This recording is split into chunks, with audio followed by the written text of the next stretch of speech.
प्यारे नाजरीन, आप सुन रहे हैं हमारा खसूसी AI पॉडकास्ट। आज हम एक अहम मसले पर बात करने जा रहे हैं, तुलबा असातिज़ा का अदब क्यों नहीं करते। हमारे साथ मौजूद हैं जनाब उस्मान फैजी साहब। अस्सलाम वालेकुम। वालेकुम सलाम, बहुत शुक्रिया। ये मौजू वाकई आज के तालीमी माहौल की इक्कासी करता है। सबसे पहले ये बताइए कि तुलबा के रवैयों में तब्दीली की असल वजूहात क्या है? सबसे बड़ी वजह अक़दार की कमजोरी है। आज तालीम को सिर्फ रोजगार का जरिया समझा जा रहा है, जबकि तरबियत और अखलाक को नजरअंदाज कर दिया गया है।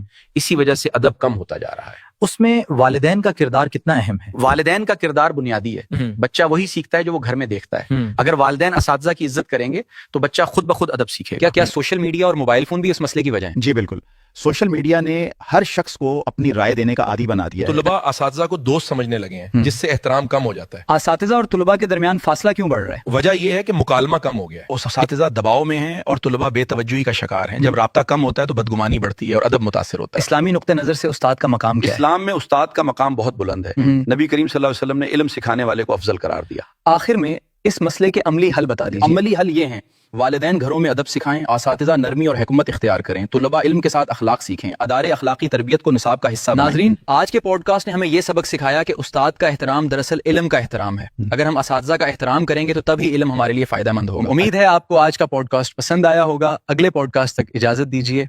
अल्लाह हाफिज।